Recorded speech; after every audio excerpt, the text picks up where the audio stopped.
In an atmosphere full of terror and chaos, the story began when dragons fiercely attacked the kingdom of Riddell. The kingdom's army tried their best to fight them off, while the wizards used various techniques to hurt or repel the dragons, but none of them managed to injure the beasts. The warriors discovered they had to strike directly between the dragon's eyes, and indeed, they almost wounded one dragon, but it escaped by flying high above. In this critical moment, the commander ordered his soldiers to keep their formation because they needed time for a magic chant. Suddenly, a strong earthquake shook the entire army with fear, and that's when the gigantic black dragon appeared. This was only the second time it had shown itself in Riddell. Far from the battlefield, the scene shifts to the prince's palace, in Princess Isabel's room. Isabel refused to escape, not wanting to abandon her father or the army, believing that would be a betrayal, and she shouldn't leave her people even if it cost her life. With the attacks escalating, the dragons moved on to brutally assaulting the city. Isabel told her maid Agatha to leave her and find safety, and thanked her for all her loyal years of service, but Agatha refused, vowing to stay with her until the end, which made Isabel deeply grateful. In these tense moments, a young boy came running and told them that a witch from the capital had killed the black dragon. She was the Silent Witch and had defeated it by herself. Isabel broke down in joyful tears and almost fainted, but Agatha caught her. But the joy was short-lived. A group of dragons swooped over the city and destroyed everything. Isabel thought they came for revenge for the black dragon. One of them approached Isabel's palace and attacked, nearly killing her, but she was saved just in time by a powerful lightning strike. Here we transition to Monica, the Silent Witch, who was the one behind the rescue. Monica used her magic, revealed a magical doorway, cast spells, and unleashed lightning on the dragons, defeating them all. After the battle, we go to Monica's home, where she was asleep at her desk surrounded by stacks of spellbooks. One of her friends dropped by with some food, so Monica opened the door to let her in. Her friend set the food on the table, commented on the usual mess, and asked if all those books were important because she was planning on tossing them out, but Monica assured her they were very important. At that point, her friend told Monica that the eastern border had been attacked by dragons 3 months ago, and many winged dragons appeared near the village, including the black dragon. She suspected that one of the 7 sages sent it. These 7 sages are the best wizards in the land, and the person who sent the dragon was the youngest among them. The Silent Witch, however, had driven them all away. She's the only one who can use magic without chance, which is pretty amazing. After their talk, Monica gave her friend a sum of money. Her friend thought it was too much, but Monica insisted because she always came right away with whatever Monica needed. Her friend was surprised and asked Monica about her work, since she seems to have a lot of money. Monica told her she works in mathematics. Then came an unsettling development. Their friend said that a person who'd recently visited their village also works in mathematics and had asked about Monica, saying he was her friend and wanted to meet her. She showed him how to get here. Hearing this made Monica start to tremble. Suddenly, Monica heard his voice and was startled. She looked behind her and saw the man at the door about to greet her. Monica quickly slammed the door shut in fear. The man opened it again while Monica trembled and tried stopping him. The man, Louis, told her to please step aside, so Monica apologized and moved out of the way. Louis thanked Monica's friend for showing him the way. Monica's friend then left. Louis told Monica he hadn't seen her in a long time and called her by her real name, the Silent Witch, one of the 7 sages, Lady Monica Everett. Once inside, Monica started using her magic to tidy up and put her books away. She uses magic without chance because she's a genius.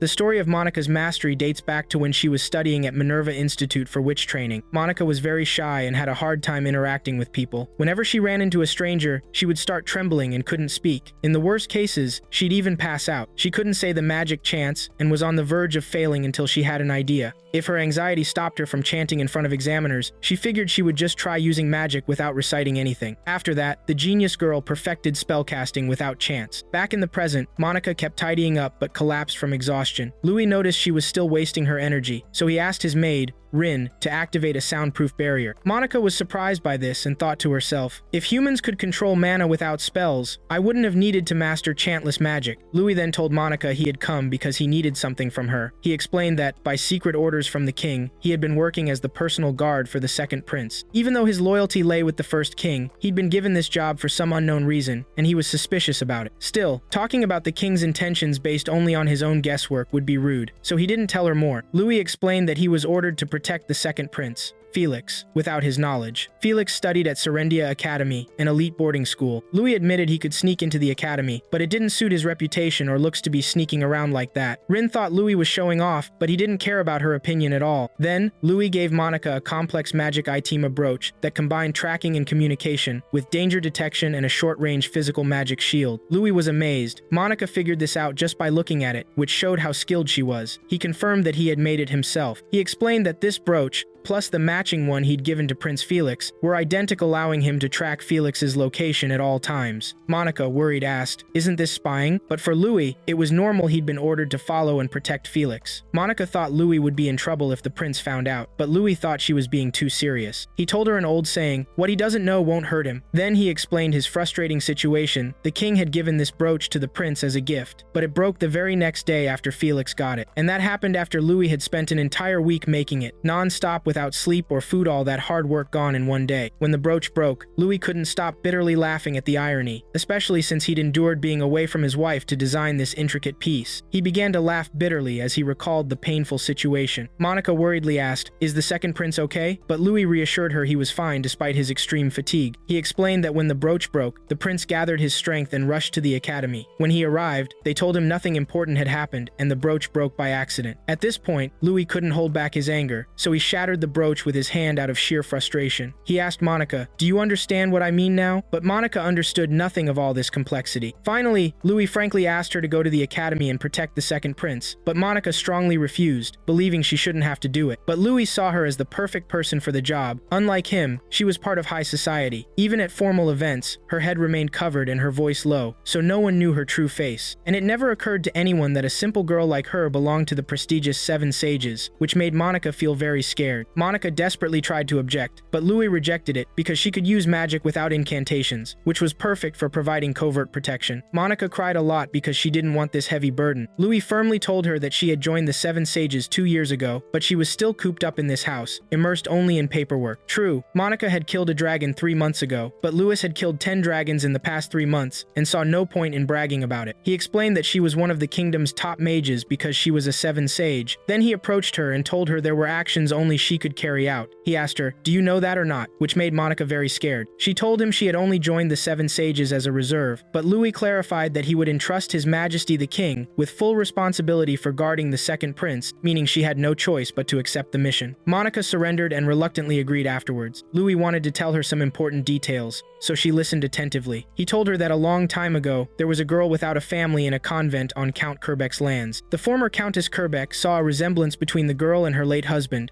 so she decided to adopt her. The girl received the former countess's affection and grew up in happiness and bliss. Monica was very touched by this moving story, but the story didn't end happily. The countess fell gravely ill and died. After the girl lost her kind patron, she became disliked by the cruel count's daughter and was forced to work as a maid. After the count's daughter was accepted into Serendia Academy, the girl was forced to accompany her as her maid, which made Monica intensely sad for the poor girl. But Louis told her she would play the role of this maid, which left Monica absolutely stunned. She remained stunned and unable to move from the shock until nightfall, when her cat, Nero, approached her and started nudging her, but she was still shocked, so the cat gave her several taps until Monica snapped out of her silence. Monica cried because she would have to guard the prince and she couldn't do it. Nero, the cat, suggested she simply run away if it was that bad, but Monica expected Louis would find her no matter how hard she tried to escape, and she had seen the hard calluses on his knuckles under his gloves before. Nero thought he was a guardian from the underworld or something similar, but Monica knew he was terrifying. Nero told her to look on the bright side and that the prince might be attractive. He told her he loved books, and this was in Dustin Gunther's book, so he was fully aware of the matter, but Monica didn't know this. Nero asked, "Shouldn't the Seven Sages participate in events? Have you seen him before?" But Monica always closed her eyes at those events. Monica went to the garden to enjoy singing with the pigs. Then she flew with Louis and Ren. Ren told them they would arrive soon and suggested a revolutionary landing, but Louis saw no need for such a display. They arrived at Louis's house, where his wife Rosalie came and began examining Monica. She saw that Monica had malnutrition and anemia and asked her age. After learning she was 16, she told her she was too thin and quickly took her for treatment. Louis was annoyed because Rosalie was supposed to welcome her husband first, but for Rosalie, the patient always came first. After that, Louis saw that Monica was in good condition and ready to meet guests now. Monica was surprised by the presence of guests, so Louis asked her, "Who are you from now on?" Monica thought the background story he'd created for her would bother people when they heard it, but Louis told her he heard Count Kerbeck said she was like a poem and he liked it. He asked her, "Is Count Kerbeck's name familiar to you?" She told him it was the name of the area where the dragon she killed was. Louis explained to her that this was the area she had protected 3 months ago and where she had killed the dragon. The Count said he agreed to cooperate if it was for the silent witch. He asked her to go meet the guests, and there Monica met Isabel. Isabel began mocking Monica and her clothes, telling her that her name was recorded among the lower classes in Count Kerbeck's family, and that this was a great embarrassment to their family. She continued mocking her again, then asked about her tone. "Do you think my voice suits a villainess?" And she told her she trained every day to improve her voice. Then she welcomed Monica, acknowledging she was the silent witch, and that she was playing the role of the villainess with her. She introduced herself as Isabel, Count Kerbeck's daughter, and thanked her for killing the Black Dragon, marveling that she did all this alone. She also didn't just defeat the Black Dragon, but used wind to carry the fallen winged dragons to protect the city from harm, then disappeared without saying a word. Louis asked Monica to greet Isabel too, but she couldn't. So Louis said she was very shy, but Isabel wasn't bothered by this. She knew Monica was stronger and braver than others. She had heard that she would infiltrate Serendia Academy this time, and told Monica she would bully her mercilessly again and again, so no one would suspect she was one of the 7 sages. She asked her not to worry at all. Monica dreamed of her father when he brought her a measuring tape,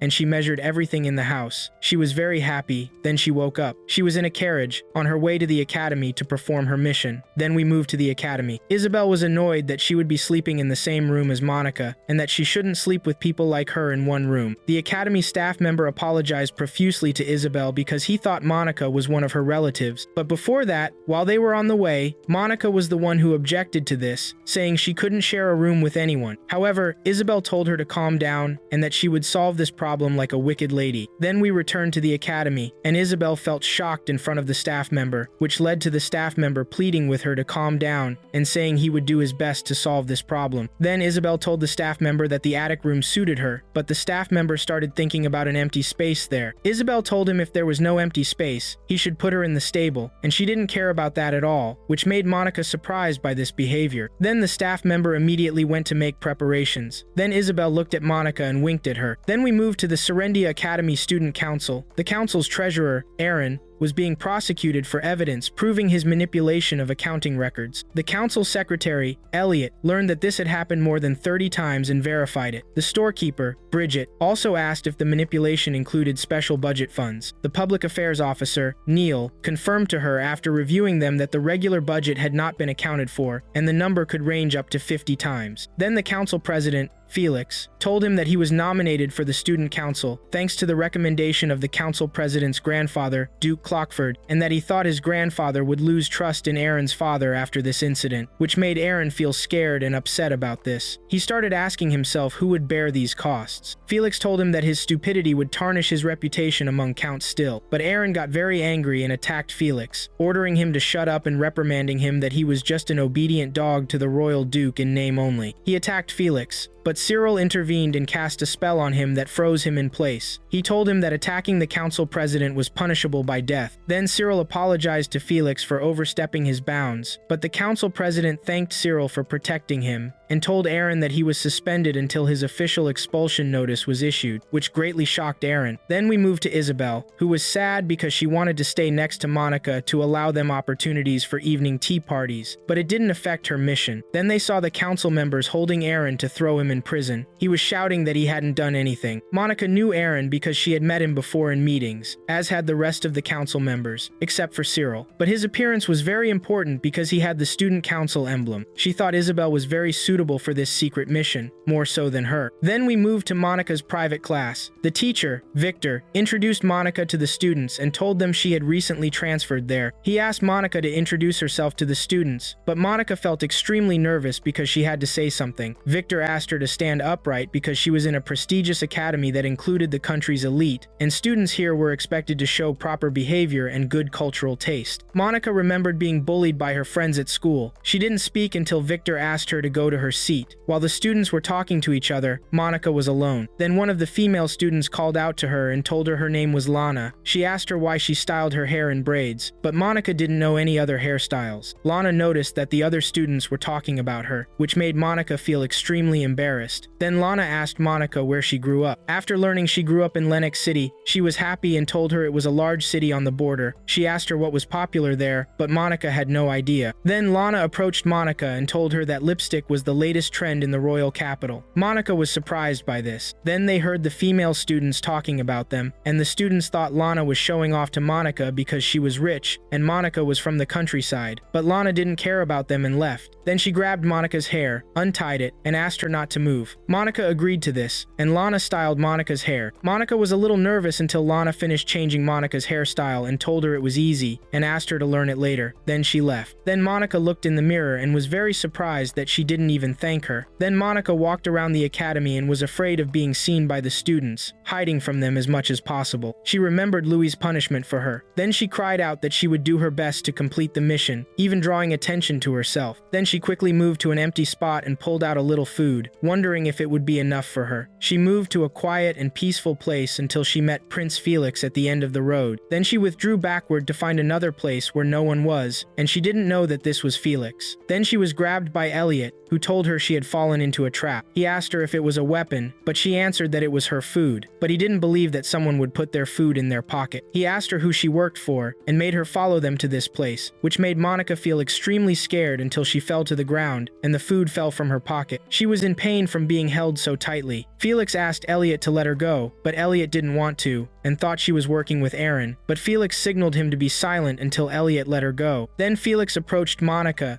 and told her he had heard about a transfer student in the 2nd grade of this world, and asked if it was her. "And your name is Monica." Monica was extremely embarrassed and answered him in sign language that it was her. Then Felix told Elliot that she wasn't one of Aaron's associates, and that she was just a small squirrel that lost its way. He picked up the nuts from the ground and gave them to her, and also apologized to her. While Monica was trying to thank him, Felix felt something falling on them from above, but Monica used her magic to push it away, and Elliot quickly went to investigate the matter. Then Felix asked Monica if she was okay. Then Monica lost consciousness and dreamed of a nightmare of being kidnapped and tortured by a thief. Then Monica woke up startled. Then Selma came to her. She was the representative of the health committee in her class and asked her if she was okay because she heard she had fallen to the ground. She started examining her and told her that she could return to her dorm after she calmed down. Then Monica moved to her home and was very tired. Nero came to her and asked her how it went, but Monica thought it was impossible. Nero asked Monica if she had failed on her first day. She was about to cry, but Nero asked her to stop so she wouldn't fail next time, and asked her to play with their marbles or something similar. But Monica thought that mind manipulation magic shouldn't be used for such matters because it could cause memory loss or a state of delusion. Nero felt scared of this and asked her to skip it and try again, but many people were good to her today, but she couldn't even thank them properly. But Nero would take care of this, and he asked for it himself. Monica was surprised that he could do this, but Nero transformed into a person and asked her for her opinion on this. Monica was very scared, and he asked her to give him what she had, but she asked him to return to his original form again, and that she didn't want him in this form, but he asked her to tell him thank you. She was running away from him because she was afraid of him being human. Then Nero stopped joking with her and saw a suspicious person from the window. Monica looked at him carefully and saw that he was an unknown person in the girls' dorm. Nero expected he was here targeting the prince. He asked her if they should chase him, but Monica told Nero that she had met Prince Felix.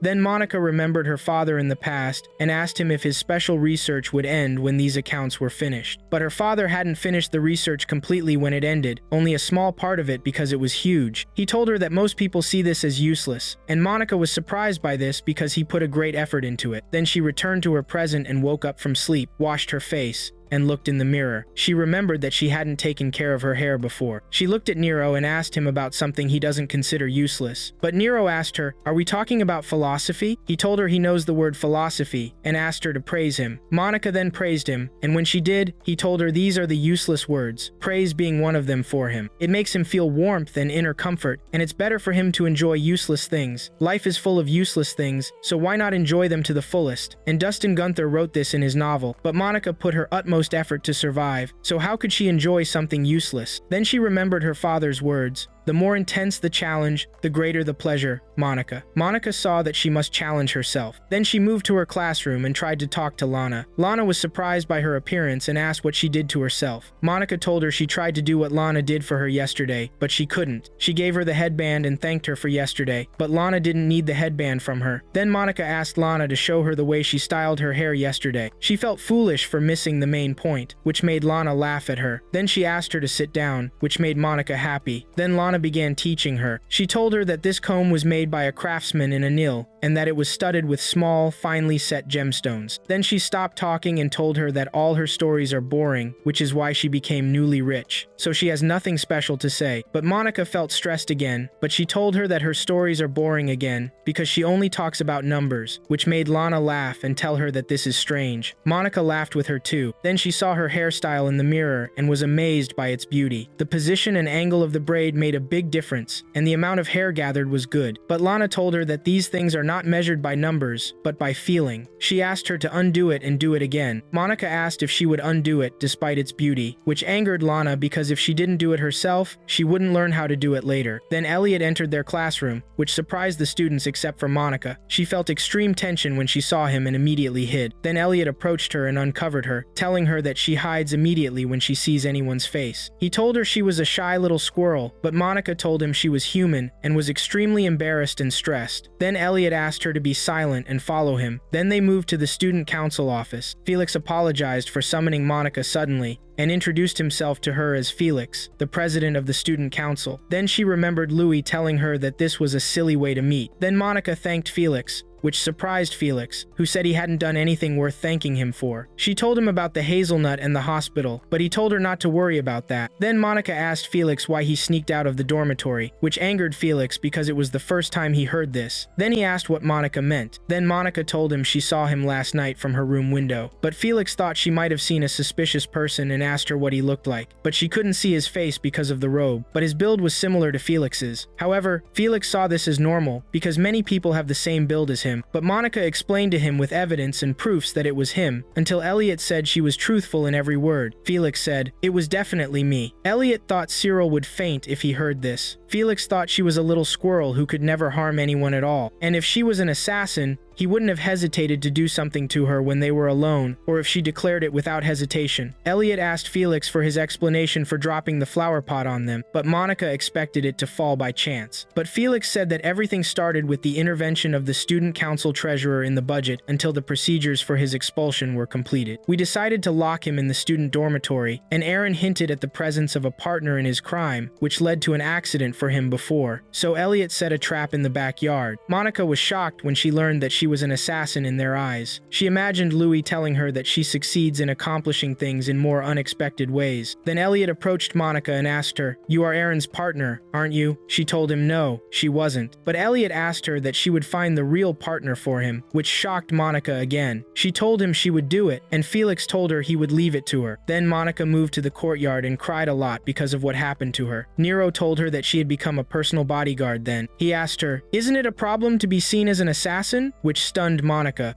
Monica continued to cry because she desperately wanted to return to her cottage and also felt useless. Nero asked her if she wanted him to pat her. After she agreed, he came closer and started explaining that she needed to find the person who targeted the prince. Then, she moved to where the prince had just been and told Nero that she was the one who saved the prince from the falling flower pot using wind magic, and it had been thrown down from above. Monica then went inside the school, and while climbing the stairs, she saw a group of girls bullying a girl named Selma because of her intense love for Aaron, and that Aaron would leave school due to his illness, leaving her alone. This made Monica stop climbing until Lana came up behind her and asked her to come up now. They needed to get past this, and she grabbed Monica, and they went up together. Lana asked the girls to let them through, but one of the bullies named Caroline saw her and said, "Isn't that Lana from the newly wealthy Baron family?" She told Lana that she needed to improve her manners and asked if she knew she came from a prestigious family. But Lana didn't know that standing on the stairs to chat and blocking the stairs was impolite. She asked her opinion if she stepped aside a little. She told her that a valuable cow moves if you pull on its reins, which angered Caroline for being called a cow. She pushed Lana, but it was Monica who got hurt and fell down the stairs. Monica thought that using magic would look strange, and that a protective barrier around her body would also feel odd. She felt the stairs would hurt her, but then she thought to make the stairs flat so she could roll down naturally, which scared Lana a lot. Then Monica bumped into Cyril and apologized to him. Cyril asked if she had gotten hurt, and she apologized again. Then he put his hands on her to check on her, and told her that there was just slight redness. Monica was surprised that he wasn't angry and felt a cold mana released from his fingers. She thought he was letting out mana without realizing it. Lana then approached, but Cyril asked what all the noise was about. Then Caroline and her friends approached Cyril and told him that Lana was the one who pushed Monica down the stairs, which made Lana angry because Caroline lied, claiming she had done it. Monica was a victim of this, which led to Caroline continuing to lie, and she noticed that the children of new wealth had a boldness that was unbearable. She thought Cyril would believe her since he knew she was from the Count Norn family. Monica then looked at Cyril and thought that when a wealthy person of high status decides someone is evil, it becomes a reality. She recalled an old incident of hers and then tried to defend Lana so she wouldn't be the villain in this situation. She looked at Cyril and told him that she was the one who tripped slightly and was the one who neglected to be careful. Then she quickly left, which surprised Lana. Monica then moved to the room where the flower pot was thrown from, and there was a girl playing the piano. Monica asked her if she could see something on the balcony, and the girl told her to hurry up. Monica went on to the balcony and saw 3 plants and an empty flower pot. She tried to look over the balcony but couldn't see much. So she stepped onto the flower pot and looked at the one that had been thrown at Aaron and confirmed this was the spot. While leaning on the balcony, her hands got dirty, but she only had this one pair of socks. The other girl finished playing and told her she had to close the room. Monica then asked the girl if she had the key to this classroom, but the girl told her that if she wanted to book this spot, she had to submit a request form to the teacher's room. Monica thanked her. Then, we move on to Felix's room, where Eliton asked if Monica was appealing to him. However, Eliton saw that Monica wasn't of noble birth at all, but that was better than their meddling together and drew more attention to them. Being alone at night would have been worse, but Felix didn't want Lord Clockford to interfere, even if they called him the Duke's obedient dog, and most importantly, he didn't want to hear that Felix Arc-Riddell was incapable of handling a case of this magnitude. Then Monica came to them, and Felix warmly welcomed her and asked if she had made any progress. She told Felix that she knew who the culprit was. We then moved back to Selma, who was being bullied again by one of the girls. Then Eliton arrived in class, approached Selma, and asked her to come with him for a minute. They went to Felix's office, and he told her about 2 incidents, the sign that fell on him and the flower pot. He informed her that Monica had told him she was responsible for both incidents, which shocked Monica. Felix asked her to explain, and Monica said that the location of the sign incident had been cleaned up, but the flower pot was still not clean. She told him the flower pot had been dropped from one of the other balconies in the east wing, and all the balconies were decorated with flowers. Then she started using math again, but was embarrassed when Felix asked her to skip it. She informed them that this happened from the 4th floor, and that she had returned from the music booking at the same time, but Selma told her she only went to water the plants. Monica told her there wasn't much difference in their height, and that the balcony's railing was high enough to prevent anyone from falling. There was an overturned flower pot, and it was clear. Monica asked Selma if she thought she had stood on it, but Selma replied that it just happened to be there. Then Monica discovered that Selma was wearing gloves today, but when she first met her in the clinic, she noticed the softness of her fingers and their whiteness. The reason she hadn't worn gloves that day was because they got dirty when she moved the flower pot. Monica also informed her that she had found a pair of dirty gloves in a trash bin next to the music room, which were embroidered with her first name, causing Selma to panic. She told them she was indeed the culprit, and that the flower pot and the sign and the council budget all of it was her doing, and she had just deceived Aaron. She pleaded for them to have mercy on him and not take him away from someone who had nothing. Then Selma left with Eliton,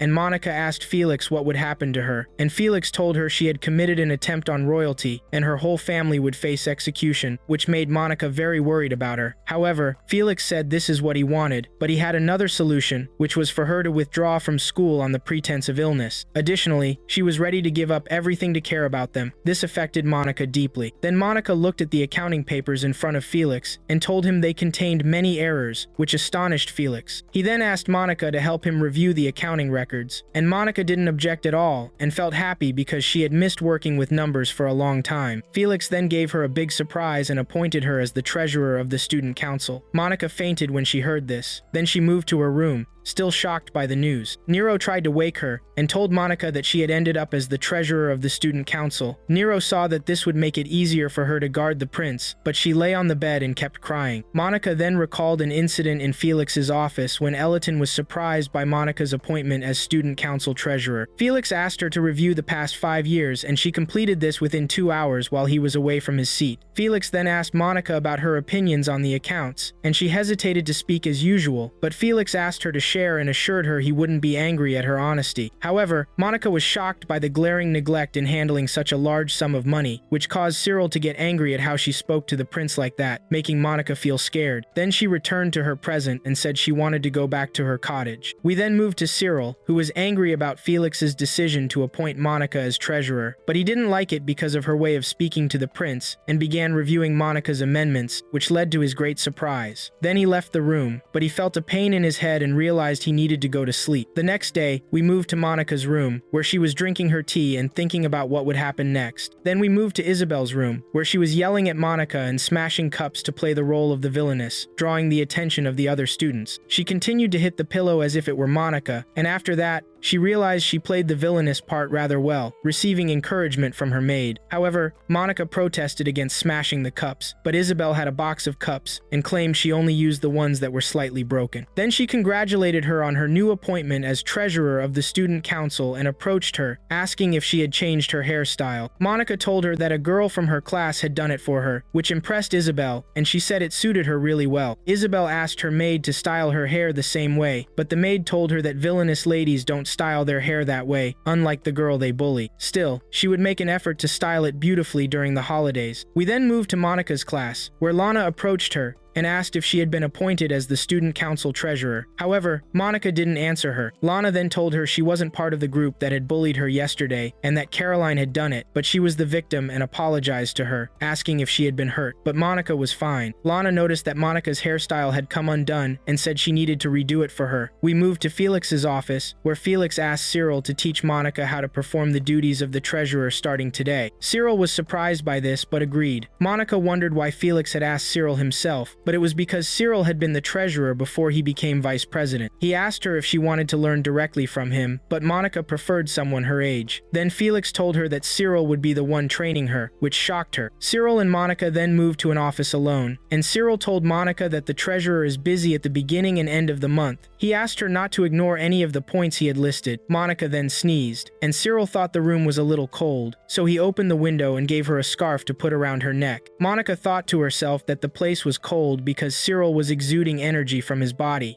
She asked him if those were the accounting documents she had reviewed. He told her that his advisor, Professor Thornley, would take care of reviewing them, so he was keeping them. Monica then apologized to Cyril, and he asked why she was apologizing. She told him that the review of past accounts had added a lot to her burdens. But for Cyril, it wasn't an extra burden, it was work that needed to be done. He asked her why all this tension, saying that she had earned the prince's trust with her competence and that her work was exceptional, so she should hold her head high and be proud. But she apologized again because she couldn't feel proud or hold her head high. Cyril then told her about the incident that happened on the stairs at that time, saying he had questioned the students who were nearby and found out what happened, that the perpetrator was Caroline, who would be given a severe warning and would deliver a written apology. She asked him if he had really questioned them, but Cyril thought that it was normal to keep the situation objective and told her that her evasive behavior had delayed discovering the truth. He then asked if she could hear him, and she hesitated to speak, which only heightened her discomfort. Night fell, and Cyril's help to Monica had delayed him a lot, and he needed to deliver those accounting documents to Professor Thornley quickly.